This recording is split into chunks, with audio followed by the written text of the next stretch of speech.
This is part 2 to the video of the Spyderco Tenacious, done by Mission Spec Camo and collaboration with nutnfancy. This is one idea I had behind the camera, and I'm going to propose a question to you. I'm going to put the question right away, but I'm going to give an explanation as to it, so hopefully you'll stick around. The question is, should I put this knife to use, or should it stay in the collection? Now don't panic, it's going to stay in the collection for right now, for several months, until I get some more input.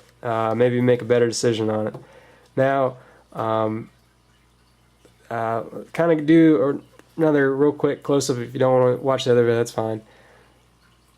Let's see if my camera, there it is. 2011, nutnfancy 6 of 50, done by Mission Spec Camo. The lanyard done by PFI Dude, and sadly missing did the Durka, and I guess they're running a business, so probably others as well. Thank you. The workmanship on this is just outstanding. If you want to PM me a question about the workmanship, go ahead. I'll definitely give you more details and my impressions. But this isn't a review again. This is just to basically explain to you why I might consider using this. Now, my whole idea with the nutnfancy channel is it not only is an inspiration that started this channel, but it's a showcase of the kind-heartedness that is still out there. People are saying, oh, you know, the U.S. is going, you know, down the drain, all this junk. There will always be outstanding individuals. You just need to make sure you're listening to them. This is one of those channels I think you should tune into. And don't take anyone for gospel. I'm not saying that. I'm simply saying listen to what they have to say and considering how, you know, where it's coming from, and make your own decision based off that. You should always be the last one to make your decisions based off your values. Now, why would I want to use something as collectible as this? There's only going to be 50. There is only 50 of these, and I'll go into kind of where I come on, or where I go into knife collecting and where I stand on things.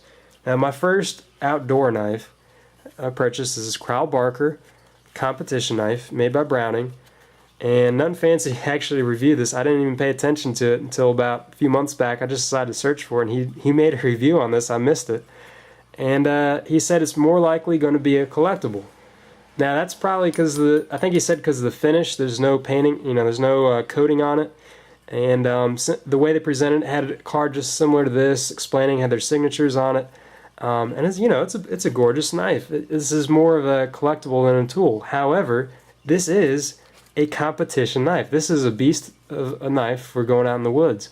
So I bought this in the intent of using it. Now, I haven't actually used this because every chance I get, when I do go outside, I take this knife. This is the K-Bar Large Heavy Bowie.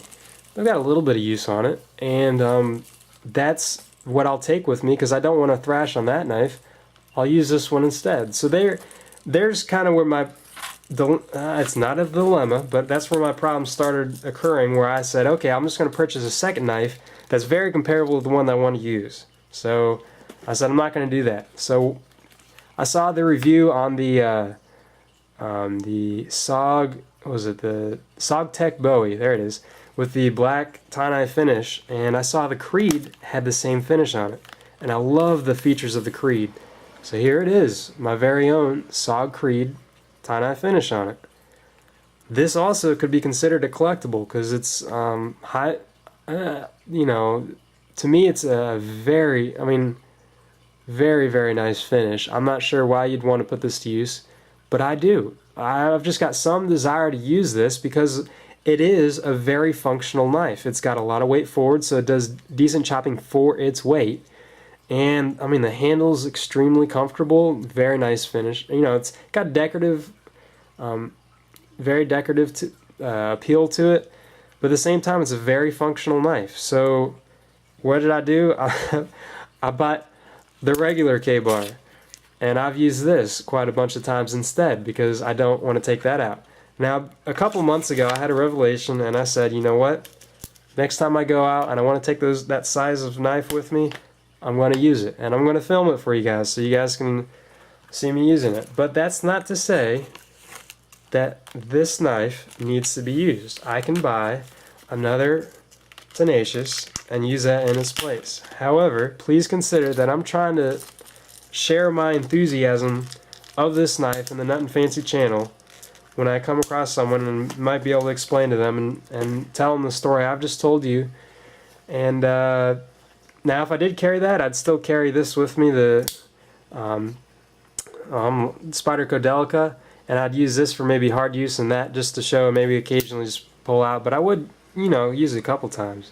So that's my question to you guys. If you could thumb up or down, well, no, sorry, just thumb up the comment I'm going to leave below. I'm going to leave 2 comments. Should I leave it in the collection, or should I carry it with me with a backup so it's not going to get thrashed, but I'd still carry it with me as an everyday carry knife?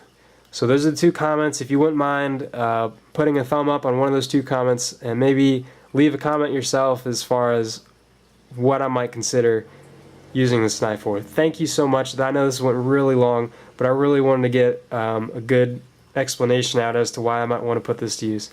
Thanks again to the Nut and Fancy Project for making this available. I'll show you real quick again. This is just an outstanding blade. This is Dash signing off the One Idea Ahead channel. Thanks for watching. Thanks for your time. As always, I'll see you next time.